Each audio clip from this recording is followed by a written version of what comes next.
Hello, Silicon Oasis. Welcome to another episode of the Silicon Oasis Spotlight. Today, I am stoked to have here with me in the studio. My name is Aby Bizuneh, and I'm the founder of Captavate. Awesome! Abby. We've known each other, a little over a year now? A little over a year, yeah. That's crazy. Yeah. Oh my goodness. Yeah. Man, ASU, or a coffee shop near ASU from what I remember. And loved what you were building then. It's come a long way in a year, it feels like. But before we get into the nitty-gritty of that, can people learn a little more about your background? Yeah, sure. So my name is Aby. I grew up in Arizona, so born and raised here. I went to high school here, went to ASU, got my bachelor's in biomedical engineering, and then I also did my master's in bioengineering as well. So, growing up in the Valley has been really, really great. I got to see it grow a lot, and I honestly was shocked by how much changed in my time too. It's really great. And I think that, just a bit about me and what I kind of care about in my background. I went to a high school that was super, super nerdy. I can't even describe how nerdy, philosophy, Latin, Greek, choir, poetry, drama. The amount of stuff that I did there was crazy. And I always wanted to go down the engineering path, but I got very exposed to the arts and presenting and things like that. So then I went to college. I changed my major 5 different times because I got so deep into all. So you went to college, right? You just had a college experience. Yeah, I had the normal college experience. And then after a few stints and I started in political science, I did electrical engineering for a bit, computer science, and then I ended up in biomedical engineering where I, as part of our lecture, one of the lectures we did for ASU 101, Dr. Greger, he's one of the professors at ASU who does research in Neurotech. He presented in the class about research that he did where he specifically put really thin electrodes into the brain and got recordings of it, and he played the recordings out loud, and I was like, this is the coolest thing ever. I want to go into neurotech. It was what sold me on it. So then I was starting to get deeper and specifically focusing on neurotech without any idea what it would become for me. And then I started once I started focusing on that, I was like, okay, I need circuits knowledge, I need programming knowledge, and I took classes related to that stuff. And then that led me to found my startup. So crazy. Yeah, it was really, really cool. It's interesting to see someone from Arizona originally. I think you're maybe the third person we haven't had many. No, yeah. Yeah, originally from Arizona. Yeah. And to your point, it has been crazy to see not just the tech growth, but how the landscape has physically changed. Yeah. So my family moved here in 1998. So yes, I'm ancient by any, modern standards. Mm-hmm. But the amount of tall buildings, we don't have that many compared to anywhere else. Don't get us wrong. Yeah. But I remember everything was really, really, really flat. And the tallest thing around was the Bank of America building off the 60 and country club or whatever. But cool to see because I always like to say as well, I did preschool, kindergarten, elementary, middle school, high school, and my undergrad here. Which brings me to my next question, right? You've had this experience and background. What's the urgency of what you're building right now? First, I guess, what's it called and what is it? So, senior year of college, I got diagnosed with ADHD. It was pointed out to me by my partner at the time, and he realized, I'm not really paying attention when he talks, and I'm not listening. And it was causing also financial stuff because I was losing stuff all the time and had to keep paying for things. And it was really, really struggling during that time. And also since I was younger, I would lose things and waste money on it, but I didn't really put it together. And he pointed it out to me. So I started looking for treatment. And that's when I wanted to find a non-medicated solution for ADHD treatment. So I ended up meeting Dr. Silverman, who is a neurofeedback therapist. And I decided to try neurofeedback therapy for myself, which is where you just have an EEG hooked up to your brain and it reads your brain waves, and then you play a little video game with your attention. So the more focused that you were, the more the video game would respond to you, give you points, it would reward you and that kind of thing. So you trained yourself on what it felt like to pay attention and then how to sustain it for a very long time. Wow. And I thought that once I did the therapy, I was like, wow, this I didn't expect how exhausting it would actually be to have to pay attention for that long of a time. It was 30 to 45 minute sessions. But then I thought, like, I'm paying a lot of money for this, and it is really helping me. It is really helping me, but it would be nice if I had that at home. And I was like, I was going into our capstone design for bioengineering, so I was like, okay, it's not particularly complicated tech. I know what this works, how this works, and what it looks like. So then I met my then co-founder at the time. We decided for our capstone project to do a at-home neurofeedback headset, and that's where I came up with the idea for what we call the Captavate EEG, which is a headset that reads your brain waves and then gives you a vibration when you get distracted. So it's meant to help kids with ADHD specifically with improving their attention span and getting through tasks such as homework, reading, or even like watching lecture videos, that kind of thing. So really targeting students who have ADHD who are just trying to improve their attention span. So that way they can get those long-lasting benefits neurofeedback therapy can provide. Yeah. And in that capstone, how long did it take to go from research to, yes, I can build this? Okay, so our process to building it is very, very messy, and it partially was completely thrown off by when we actually started the company and moving forward. The capstone project, what we got to was functioning hardware, so we recorded EEG signals, so that was great. And then we were able to build an analysis program that actually is completely different from what the analysis program we have now, but it was able to analyze the signals and be able to distinguish between we got data points on when people were basically staring at a dot for 30 seconds versus when they weren't staring at that dot and they were just allowed to let their mind wander. So we did some recordings of that, analyzed it with typical neurofeedback protocols, and we were able to show when you're paying attention, your thresholds were higher than if you were losing attention. So that was what we were able to do in capstone.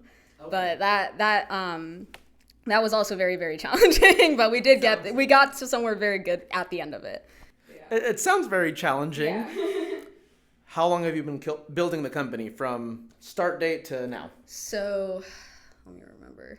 So 2022 was my senior year capstone when we started it. The company we established January 23, so it's actually really, really recent. Okay. Yeah. 23, early year, end of year. Early end of year. So you've been at it. Yeah. So we've that whole first year was crazy. Actually. No. I believe it. You've been at it 3 years? Yes. Could you say then? Yes, about 3 years. Yeah. And how far has it come? You've gone from capstone, research idea. Where are we today? Yeah. So I think the best way to describe it is the first year, that from the start of the company, we'll say, so 2023, we did a lot. So we were able to, we won the Venture Devils competition, our first try, first pitch that any of us had ever done. And then we won $40K from that. So that was crazy. It was $0 an idea to $40K. And that jump was insane. And then we tried to make a lot of progress on the prototype, but what ended up happening is we actually tried to do way too much, way too quickly. So we ended up we kind of skipped over steps, we skipped over some of the validation. For someone looking to build a consumer wearable, consumer facing. Yeah. So I think part of it was when we started, we kept asking people for advice and we were given wrong advice. Yes. And that kind of derailed things a bit. So we're engineers, so we wanted to build things and we didn't think about how people would like it, would not like it. And also when we were networking, one of the things is that I think the market fit seemed pretty obvious to a lot of people. So their next question was, do you have the device? Do you have it now? Can we use it? Test it. I want this right now. That was the feedback we got. So that threw us deep into the tech side. We're okay, we need a good prototype. We need something we can give to people.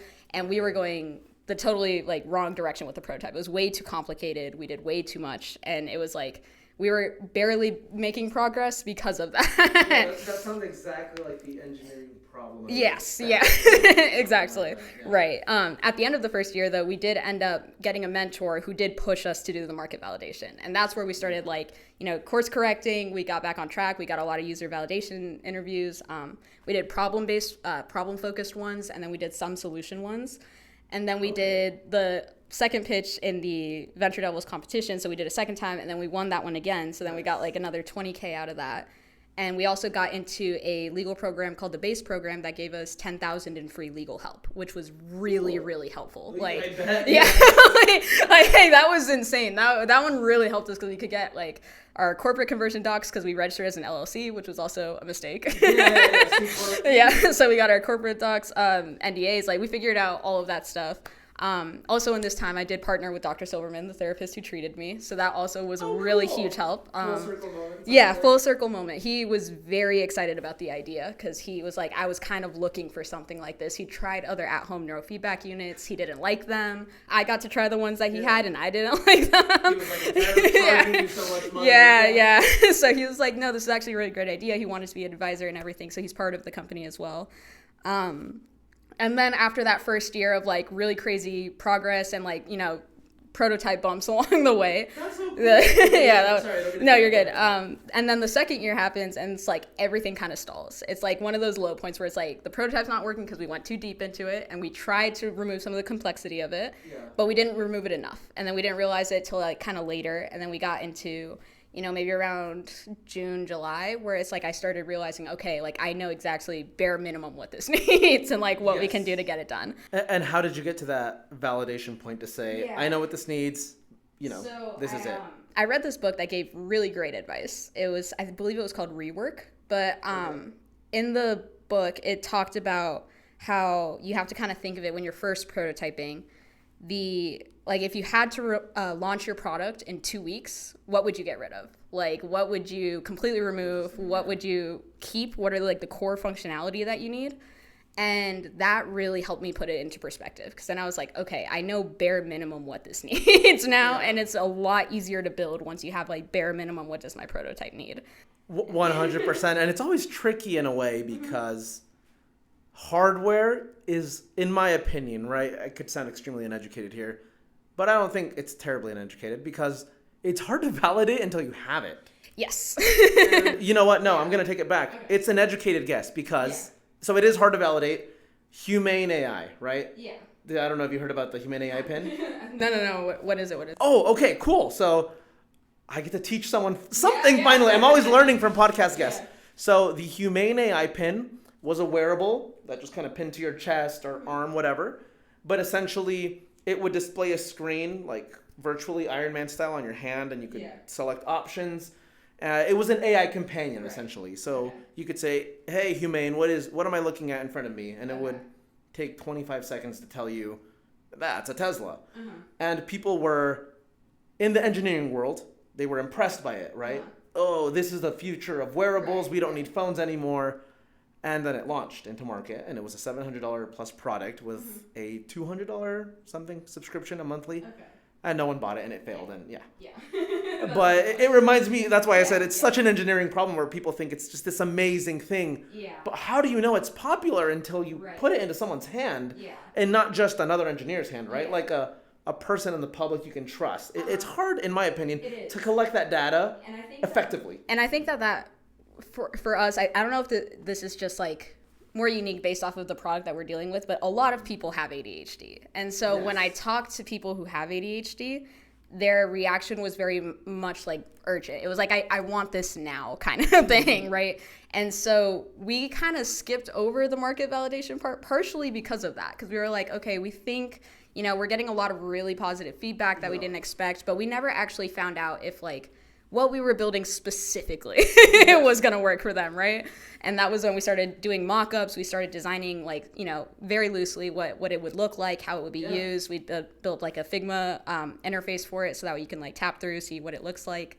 And that's when we started realizing, like, okay, we are on the right track. Like, we got really great feedback, and we were able to, like, develop on what the user experience side is going to be more like to make the headset even better, right? So we started realizing how important that was going to be from those market research, and we didn't realize that at the start. It was like completely not in the back of our minds at all. So no, for sure. One of the things that I like to share, and I'm sure I've shared it on the podcast before, but it's about collecting user data. And I read this analogy somewhere. I don't remember where. I could be butchering it. But essentially, when you're trying to collect info from people, they use the example of how to take care of a horse. And a person, if they walk up to someone who has a horse and they say, hey, do you want a faster horse? The answer will always be, yeah, give me a faster horse, right? Like, I need it. And then they'll think that's market validation. Right. When an alternative way to ask that is, hey, what do you wish was easier to take care of about this horse? Right. And it's definitely something that we realize in the process. Like, you think it's obvious. Yeah. You think it's obvious because they're like, oh, I want my kids to focus better on homework. But then we ask parents, and the one thing that almost every parent brought up to us was actually improving the communication with their kid. Like, that was that was one of the more mind-boggling parts. Like, oh, but we can help that with that on the app, right? Like, we can help parents learn how to communicate with their kids, and we can provide parents with like feedback on how their kid's doing without them having to hover every second or like stress over it, right? And that was something that, like, when I started talking to parents about that side of it, that's what resonated like really, really well. And we would have completely missed it. Yeah. That was the second part of the analogy, which is what do you wish was easier? And the answers would then be, this horse poops too much. I need help clean. Like, it's the little things that make the life easier around the experience. Right. That's crazy. You just like explain it in real time. I'm doing an analogy. You're doing, this is what happened. So. But yeah, it was crazy because so catching up to after the third year. No, you're good. It just fits in perfectly with this. I pitched so I filed the utility patent also, which was great. That was recent. But also I got to pitch at the Venture Summit West that was in Silicon Valley. So that was really, really great. And I actually met a parent there who was like, the part that resonated with him the most was the parent side of it, like teaching parents how to communicate with their kids better and like helping them have interactions through the app that are less frustrated, less emotionally driven, and then giving them that platform to be able to see how their kid's doing without having to stress their kid out, and the kid also having that relief of not feeling like they are being hovered or watched or like monitored like constantly. And that was what he really, really emphasized to me, was like, this could have really helped me with my kid. And that was it was crazy for me to hear because it was validation, but also, it matters enough that this person felt it. It's cool to hear that because there's a possibility of people, right? Kids, I guess, with ADHD who will never experience what past generations forever have with that process, right? There's that, like you said, communication breakdown, maybe a little bit of pressure, tension of parents hovering there in the near future, hopefully, right? I'm hoping your best success. I always believe in all the people that come into this podcast to say and do, hey, I'm changing this forever. So it's cool to see that they might not experience you losing things at 8 years old and then no, it's huge because I mean just the amount of support I felt from a lot of the parents, especially about like how they feel about having this type of product for them and their kid. That was what kind of turned it for me, where it's like when I started focusing on the user experience and started focusing on the outside of the headset possibilities, that's when a lot started opening up as well. So that was like really, really instrumental. And I couldn't have gone there without market validation. Couldn't have. From the research that you found, is there a percentage of children that struggle with ADHD? So I mean, I think I don't remember the percentage. I know 6 million kids globally as of right now. Okay. Last year, the percentage was actually 11.4% of kids were diagnosed. So it's in the U.S. Kids U.S. U.S. That seems like a lot. Yep, it is a lot. It is a very, very growing problem, and it also is a very complicated conversation because a lot of people don't understand what ADHD is or isn't. So a lot of times, like, I'll see this myself. There was a New York Times article about this recently, but a lot of people will think they have ADHD, and the problem is we actually have no clear biomarker for ADHD. We can't actually be 100% certain anyone has it. And that's something that causes a lot of confusion amongst parents, amongst practitioners, because they're diagnosing ADHD based off of a set of symptoms that can correlate to other mental health disorders. It could be kids being kids, and you don't necessarily know the difference. It's really, really challenging. And so as a result, I think our product actually fits really well into this because you don't need to have ADHD to use our product. We're selling to people with ADHD because they struggle with attention. I was going to say, but it's just a general focus, life-enhancing device. So it's meant it's meant to have a very practical purpose. It's going to help you get through your tasks quicker and more efficiently, hopefully with better quality. We'll find out. Oh man, there's so many questions I have. We don't have enough time for them.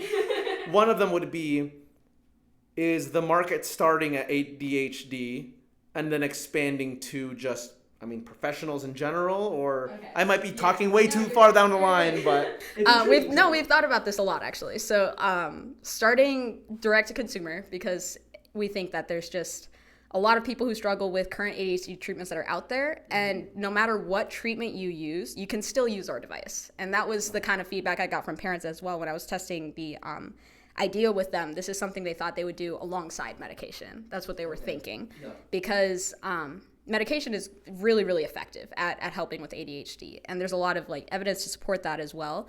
But there is a lot of concern where every parent doesn't want to put their kid on medication, right? They don't want to, but it's what they need for their kid. So they do it because they have to. And the issue that kind of pops up is this idea of being scared of over-reliance in the future. So just being stuck on meds forever. And a lot of kids sometimes, this was in that same New York Times article, but a lot of kids sometimes don't take their meds because they don't like how it makes them feel. And they just avoid it. It is, but it's at the same time, the article was really great. Maybe I'll link it, but I'll forward it. But it explained why, and a lot of it has to do with how kids and teenagers especially is where this was happening. They will feel like they're less of themselves, like their creativity, their kind of energy, their humor starts to die down a little bit. And it's partially because the medications, what they do is they kind of calm down your brain so you don't have these thoughts running rampant. And so when you're not constantly thinking like that, like you normally do, your personality changes as well. And so that's where kids start feeling like, I don't feel like myself sometimes. I don't feel like I need it all the time. So sometimes they use it just for school, and then summers they'll take it off, that kind of thing. And so when medication isn't there, and there was a shortage recently, so that also happens. And when medication is something that you want to eventually get off of, because sometimes you don't like the way it makes you feel, the side effects, especially loss of appetite, can be really detrimental. That's where our device can also help you. So it can help you when you don't want to take your meds that one day and your parents support it, that kind of thing. If you are trying to become less reliant on medication, that's something that it can help you with. So it's something we plan on selling as a complement to the therapies that are out there, and a way to just kind of help you get that lower reliance on meds, hopefully in the future. Now that you've brought that up, I have another thought. Yes. And this will be the last one before we move on to Arizona building, okay? Please correct me if I'm wrong, even chastise me here, because I'm just speaking out of this theory I've concocted. My team and I actually at work today, over lunch, we were talking about how a lot of life is just discipline. Just good habits will lead to great success, pretty much no matter where you are, at least in the U.S. Great opportunity here. A lot of discipline requires annoying focus. That's true. A lack of annoying focus can lead to a misguided life, and to a degree, a large degree of anxiety. Would this even be potentially seen as something that can help reduce that anxiety? Because from a lot of what I see in, my sister's 15, I know, she has friends, and then at church, I used to teach 12 and 13-year-olds. A lot of them are just anxious because they're lost. And you realize that when you talk to these young people from 12 through 18, they hit high school and then they have no direction. And then they get anxious. And then, in my opinion, that happens because you never had something where you could just kind of draw your, north compass. What is it? Compass that points north, and you just keep it there. And that's very tough to do, I think, in general. And I'm perceiving it as a way even to create amazing habits in your teen years, where maybe it gets rid of a lot of anxiety that neurofeedback therapy actually has been shown to have effects on reducing anxiety as well, and it's partially related to that. It's just, if you feel like you can focus better, if you can get through your tasks, then it can help you. You feel in control. And I think the other side of it, though, no, you're good. The other side of this too as well is actually there's this part of ADHD that also kind of gets overlooked, I think, but is actually really, really cool, is that when you have ADHD, you actually tend to hyperfixate on things that you really care about. So I would even say this company is a hyperfixation for me, right? Yes, I don't feel stressed or worried about having to focus on work when it's for my company. When I have to do it for my job, it's really hard for me to do it, right? And a lot of people with ADHD feel this. When they find something that they care about, they actually have lower symptoms in that specific area because the environmental changes can actually help with their symptoms. Interesting. And that's another aspect of this where I hope with our app interface, with our product, we can help you focus through the mundane stuff. I was gonna say, right. So you create that same enjoyable environment that you hyperfixate on just life in general. Yes. And it's something that it can help you with the things you care about as well, right? And we want to have a kind of conversation with the kid where it shows you like you don't have to conform to whatever type of life that you assume is necessary. Like you don't have to be an engineer. You don't have to be like a crazy successful person. Yeah, you need to do you need to be someone who goes and finds your niche and then sticks with it, because that's when you'll actually feel that benefit. But kids don't necessarily have that choice, you know, like they have to go to high school, they have to graduate, they have to all these other like expectations on them, and this is a way to help manage that as well. That's so cool. Yeah. Awesome. Thank you for sharing. Yeah. As for building in Arizona, you said you're born here, from here. Is there anything you'd like to see improved in the state? What's been your experience building in the state? Yeah. So I will say, it's like I said before, at the start, I was given a lot of bad advice. It's like a lot of bad advice. Like I actually was looking through the journal I keep, and I was looking at the initial things I thought I was going to do. And I was like, most of that was pointless. It was like, people were telling me to file patents before I even knew it would work, right? Like they were telling me that I needed business certifications, that I needed like random things here and there, a cap table before we even started the company, right? Like it was all these little things that weren't significant at the time were being put on me to do, right? Like I need to deliver these things. And I think part of it too is also I'm a young entrepreneur, you know, so I walked into a lot of those conversations thinking I knew less than them, and that made it very challenging for me to decipher good versus bad advice. Love that. Yeah. That's so true. Yeah. I think Arizona's gotten a bit better on that, but I would say that it's still largely the case where we have a lot of people in, I don't know, like judge positions, whatever you want to call them, competitions, who have never exited a startup, who have never, right? And then they end up giving the advice you give. And when Silicon Oasis used to be called Ventron, right? We used to do workshops, and one of the first pieces of advice I would give was, don't listen to anyone's. It's like, look, I hadn't exited a company either, but I knew enough not to give advice on how to exit a company. Yeah, exactly. And that's the kind of stuff that it was really, really challenging at the start. And then once I started getting better at deciphering the good and bad advice, I was like, I can't believe I wasted my time doing the other stuff. You know? No, point well taken. Yeah. Again, I think we're getting better just because, first of all, there's people like, which I've met even 2 years ago that started with just ideas, and now they have literal prototypes and customers, and it's so awesome to see. Yeah, and I think also it is partially knowing where the right circles are for this advice, because there are people here who have good advice. I've gotten a lot of great advice from people in Arizona. It's just that, when you start, you have no idea where to look, right? Yeah, you don't know when you don't know. Yeah, exactly. You're kind of wandering in the dark, like waiting around trying to find something that's valuable, and it's really challenging. It is my advice in general, right? Now I am at a startup. I've helped build products that sell now, and I'm still not the expert at it. But I do say, if you're looking for advice on how to do these things, go to a been there, done that person, which is exactly how it sounds, right? If they've scaled a company, sold products, like they probably know better than the 30-year-old tenured professor. No shots taken. It's just objectively true, right? Yes. And I think, there obviously also depends on the kind of advice you're asking, because I think that was part of the challenge as well for me, is I didn't know what to ask, and that made it a lot harder to get the right information out of it. But I think that was definitely a challenge. I think the other thing I might add is, and I talked to someone from AZVC about this actually when I was at Venture Summit West, but it would be really, really great if we could have much smaller check sizes, but to like early stage startups, because if we could get that like tiny boost, like the amount of money we raised from the Venture Devils demo day, that was critical in us being able to get to this point. Like we would not be where we are right now in such a short amount of time without that. That was one of the best things that could have happened for us. So that's always puzzled me about Arizona, where there's a bunch of funds that set themselves up as seed and Series A funds when there's, how are you going to fund a Series A company when there's no downstream of pre-seed, right? Yeah. And I don't know. Like, how are we supposed to get there without? Exactly. Like you can't build an ecosystem around a Series A. Again, no shots taken. Again, it's just objectively, if you have no pool of pre-seed to pick from, how are you going to get to your Series A? Mm-hmm. Yeah, and I think that that's something that could be a lot better, because if there was just, very small amounts, but just enough to get small things done. So like, I wouldn't have been able to file my utility patent or provisional without that. Like that's huge. That's huge to be able to do that and like actually get to talk to a good lawyer about it, right? Like, and not have to worry about that kind of thing.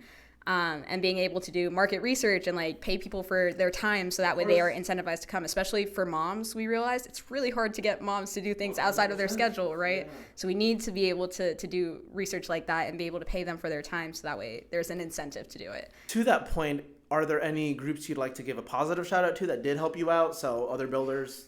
I would say there are a lot of people, a lot of people. No, that's great. Chris Yu is, I think, the top of the list. I don't know, but he was actually a professor at ASU doing a biomed business design course when I was in my master's program. Nice. So I got to, he brought people who were Series A startups and CEOs of those companies to come in and talk to us and give them their feedback. Yeah. Like, that was huge. And then being able to contact him for help when I need it, right? That's huge. I think Mike Schufelt gave great advice to me one time. He pointed out that when it comes to market fit, that I shouldn't look to disrupt what exists, but find out how I fit within it. So that was kind of a very big like mentality change where I was like, okay, so I don't need to, replace medication. I can just work alongside it and I can fill whatever gaps that exist with it. I don't need to replace therapy, right? Like, that kind of thinking helped me realize that if I can sell it as a compliment, I probably could get further. Yep. So that's always a good piece of advice. So that one was really, really great. There's a lot of people have had. No, that's good. But two is fine. That's a great start. That was really great. Great advice I got, and there's a lot of people, founders especially, like a lot of the founders in the ecosystem are great to talk to, because it's just knowing that you're not alone in the process, that other people struggle with you, and that's how this all started, exactly. And it's like, the amount of help I got from founders actually is kind of crazy comparatively, right? Yeah, you learn a lot from each other, and there's a lot of ways you can help each other out, because recently I met someone who needs an EEG headset to help record things at home, and I was like, well, I'm building one right now, so we can work together, and I need help on my app design. She's built an app that connects to a wearable, so nice. It's that kind of help is what's been really, really great. So that's what I would say. No, thank you so much for sharing all of those thoughts. Any last things you'd like to share? What should people know about you as a last kind of send-off? That's a tough question. I think more than anything, it's that I'm entirely driven by the people that I want to help. And I think that's the thing that I got into bioengineering for the same reason. My grandma actually, she was the only health practitioner in her like really tiny village in Ethiopia where my parents are from. She was like scrappy. She had a boiling pot of water that she would use to keep things sanitized so that way she can do stitches and things like that. Yeah. And she kind of inspired me to go into like the biomedical field as well. So it's where I wanted to help people. I want to give back to my community, and that's where I think that like I just kind of want to leave off on that. That's what drives me to do this, because throughout all the waves of entrepreneurship where it's like you feel great one day and then like nothing's gonna work, everything's gonna fail the next day. That's what kind of pushes me to keep going. It's just knowing that people care about it, and that people want me to succeed because it would be helpful for them. And I want to be able to help them. So that's the driving force for sure. I love that every time I ask people that if there's anything that they want to leave off of, that's their answer. It's pretty much the mission. Yeah. Like one goal. And you can tell it's not cliche because they go into a story, they go into detail about why the mission exists at all. Yeah. So I appreciate you sharing that. Yeah, no problem. No, it matters. And I think, honest to God, if you're going to spend most of your life on a company, or not most of, but it should have a mission. It should have something that helps people. What other way is there to spend your time? Like, no, for sure. It's excruciating, so you need something that's valuable to work towards. Abby, where can people find you? Is there Twitter, LinkedIn, website? LinkedIn is the best. Search up Aby Bizuneh. So that's the best way to reach out to me. Also have a website, captaeeg.com. So it's CAPTAEEG. Feel free to reach out. If you've submitted a contact form or DM me on LinkedIn, I'll respond. So Well, thank you so much for coming on to the Silicon Oasis Spotlight. Yeah, no problem. Thank you. All It was right, great. well, that's it, everyone. Yeah. See you all next time.